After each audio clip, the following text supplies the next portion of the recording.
मुनाफा वसूली की राय यहाँ पर है और बिकवाली करके काम करना चाहिए आपको कपास में। ये बीरेन जी की तरफ से फिलहाल यहाँ पर राय आती हुई कपास में और सोयाबीन में, लेकिन खरीदारी की एक्सपेक्टेशन है। लेकिन बात हम यहाँ पर कॉटन सीड ऑयल की करेंगे, जहाँ पर पिछले कुछ दिनों में जोरदार तेजी देखने को मिली है।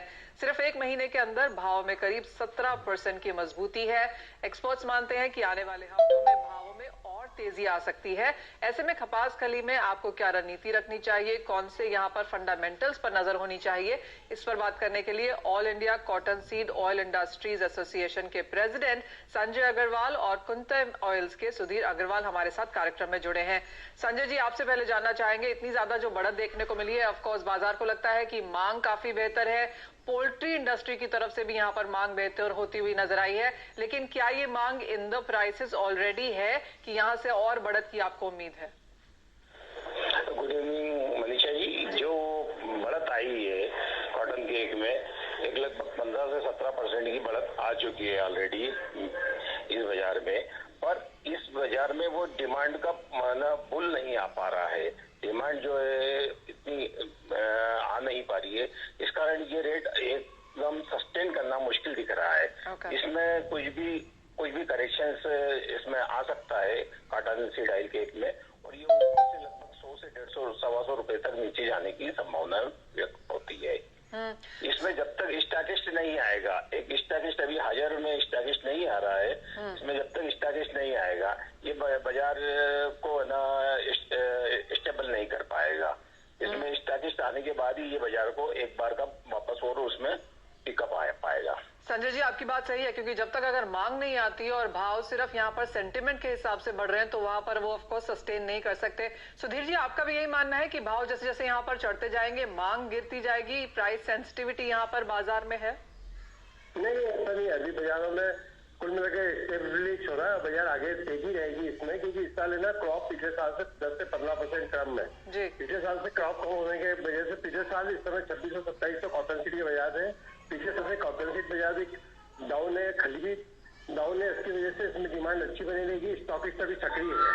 और इस साल सोयाबीन के भाव, सोयाबीन की क्रॉप कम होने की वजह से स्टॉकिस्ट का ध्यान कॉटन सीड ऑयल केक में बहुत ज्यादा है, और कॉटन सीड को भी और कॉटन सीड ऑयल केक को भी दोनों को लोग स्टॉक करने के मूड में हैं।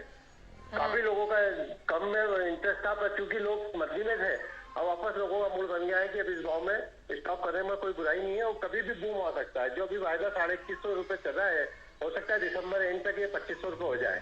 तो बहुत तेजी की संभावना है। सुधीर जी, आपको क्या लगता है मांग यहाँ पर कहाँ से आ सकती है? डोमेस्टिक मार्केट में स्टॉकिस्ट की तरफ से आएगी, चाइना की तरफ से हमने अच्छी खासी मांग यहाँ पर सुनी है, पोल्ट्री एक इंडस्ट्री है जहाँ पर अच्छी खासी मांग निकली है, आपको कहाँ से मांग आती हुई नजर आती है? नहीं, अभी इसमें डिमांड तो स्टॉकिस्ट की आएगी, लोकल और जो कंजम्पशन है वो और स्टॉकिस्ट दोनों की आएगी, उसकी वजह से ये बाजार चढ़ेगा। संजय जी, आपको क्या जी इस बार क्या है कि जो आज कॉटन सीड की क्वालिटी भी इस बार बहुत अच्छी हो गई, क्योंकि इस साल जो सीसीआई जो 5600-5700 रुपए में कपास ले रहा है किसानों को, जो आज दिन तक कल तक 29 लाख किसानों से सीसीआई ने परचेज कर ली है, और जो हर साल 20% मॉइस्चर आता था, अब कॉटन सीड जो कपास सीसीआई ने 5600-5700 में खरीदा, भाव आकर्षक दिए, उसकी वजह से किसान भी माल सुखा के ला रहा है। सुखाने की वजह से कॉटन सीड की क्वालिटी बहुत अच्छी आ रही है, 12% पे रहेगा, इसलिए किसी को स्टॉक करने में इसमें इस समय दिक्कत नहीं आ रही है, और माल काफी क्वालिटी काफी अच्छी हो गई। और हमारे जो सीसीआई के सीएमडी है पीके अग्रवाल साहब, उन्होंने इस बार है ना सीसीआई और all India oil mill association के बीच में काफी अच्छा कोऑर्डिनेशन किया, जिसकी वजह से ऑयल मिल वालों को सीसीआई का माल परचेज करने में काफी सुविधा आई है। इसके लिए सीसीआई के सीएमडी श्रीमान पीके अग्रवाल साहब का धन्यवाद देना चाहूंगा। संजय जी, आप भी मांग जो जैसे सारे के सारे जो फंडामेंटल्स हैं जो यहाँ पे जो सुधीर जी ने गिनाए हैं, आप इनमें से कितने को मानते हैं, और आपका क्या प्राइस व्यू है? आपको लगता है कि ये 2100 के स्तर यहाँ पर होल्ड कर पाएंगे और आने वाले 1-1.5 महीना यहाँ पे और तेजी का रह सकता है? मैडम, नो डाउट इसमें इस बार क्रॉप कमजोर है, तो इसमें 15 फरवरी तक इसमें अच्छी बूम लगता है, पर वो बूम के लिए उसको सामने स्टॉकिस्ट को आना जरूरी है। वो बूम निश्चित बनेगा, परंतु जब तक कि स्टॉकिस्ट जिसमें नहीं आएगा, क्योंकि सिर्फ एनसीडीएस के बलबूते पे आप किसी भी पूरे मार्केट को चला नहीं सकते।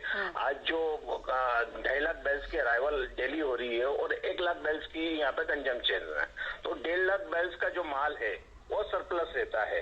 तो 1.5 लाख बैल्स का जो माल सरप्लस है उसको स्टॉकिस्ट को आना जरूरी है, क्योंकि 1 लाख बैल्स का माल तो रोज डेली खपत हो जाता है। तो वो 1.5 लाख बैल्स का जो माल जो अभी है वो मार्केट में रहता है, तो वो तेजी को ना सस्टेन नहीं दे पा रहा है। इस कारण जब तक वो 1.5 लाख बैल्स का माल स्टॉकिस्ट नहीं आएगा है ना, कंजम्पशन के अलावा अगर वो माल नहीं जा पाएगा, जब तक वो मार्केट स्टेबल नहीं हो पाएगा। चलिए, फंडामेंटल्स यहाँ पर जी, फंडामेंटल्स यहाँ पर मजबूत है, मांग अच्छी खासी निकल के आ रही है, भावों को सस्टेनेबिलिटी भी मिल सकती है क्योंकि फसल कम है, क्वालिटी यहाँ पर बेहतर है, लेकिन किसानों ने शायद यहाँ पर कुछ माल रोका है, लेकिन सामने जब तक खरीदने वाले बैठे हैं तब तक भावों में सपोर्ट रह सकता है। बीरेन जी, आपने इंडस्ट्री की बात तो यहाँ पर सुनी जो कि बुलिश के साथ ही काम कर रही है, आपको क्या लगता है यहाँ से किस तरह के भाव देखने को मिल पाएंगे? यहाँ